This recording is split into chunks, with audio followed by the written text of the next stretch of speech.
action. My kids have watched me climb mountains all over the world.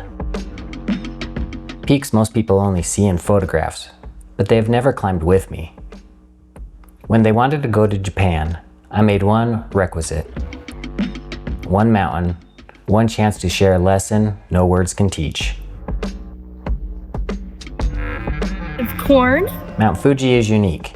At the base you buy a walking stick, and as you climb, the stick is branded with fire at each station. Lessons burned into wood, lessons burned into you. Nice, Hyundai. Mount Fuji looks simple, a perfect triangle against the sky. People even call it easy. But I've learned never to call a mountain easy, because every mountain has its own storm, its own demand. I remember Mount Pico in Portugal. A one-day window in the middle of a raging storm, winds ripping at 50 miles per hour. The ice grew sideways, icicles forming before my eyes. Crampons strapped to my noble shoes. A hard shell is my only shield. It's supposed to be an easy mountain. Oh, super hard. Now I gotta down climb all this shit. Or Mount Sinai in Egypt. I had a 1-hour window before making my flight.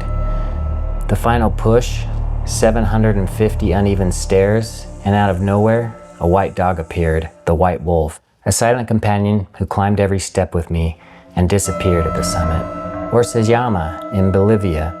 Not technical or brutal, the glacier had melted into these penitentes, jagged ice spears like a frozen forest. Every step was an obstacle, and the altitude pressed the breath from my lungs.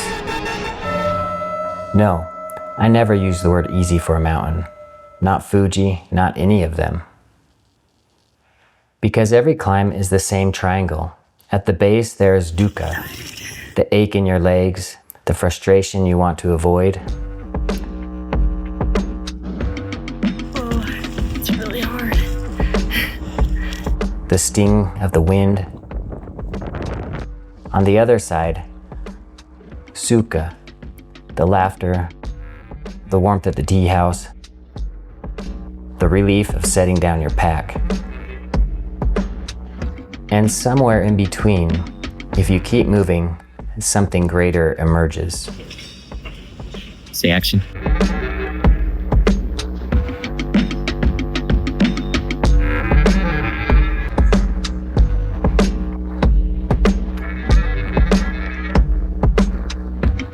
With every brand, the stick grew heavier. Scars burned into wood, a record of pain, a record of sweetness, inseparable. It's tempting to believe the goal is to erase pain, but Fuji whispers something different. The pain is the teacher, and sweetness means nothing without contrast. That the goal is not to resist suffering, but to walk through it. At the top, I wept. Not because we conquered Fuji, but because for the first time, my children climbed beside me.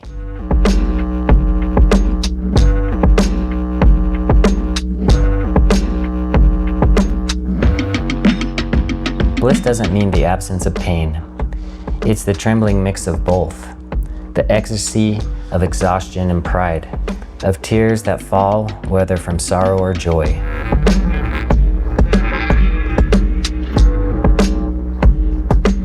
The word used is Ananda, joy, exaltation, ultimate bliss. And on Fuji's summit, I understood. Ananda is born not from avoiding pain, but from walking straight into it.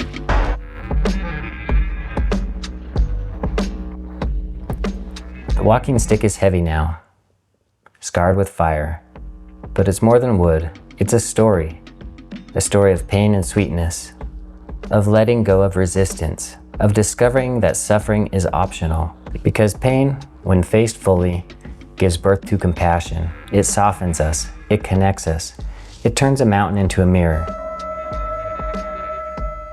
And this is my fish in the sky moment. Fuji wasn't just a climb. It was a reminder that love, kindness, and connection are carved out of the same fire as pain. And that Ananda, that trembling ecstasy, only comes when we stop resisting and take the next step.